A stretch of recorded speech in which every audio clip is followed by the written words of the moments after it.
නියම BOPF නම් සෙස්තා කියලාම ඉල්ලන්න ඕනේ. නියම BOPF නම් සෙස්තා. නියම BOPF නම් සෙස්තා. තේකලාවේ රහස.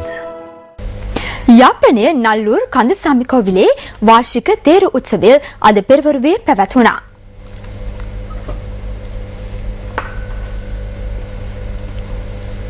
තේරු උත්සවය ආරම්භ වුණේ අද පෙරවරුවේ පැවති විශේෂ වතාවත් වලින් අනතුරුවයි.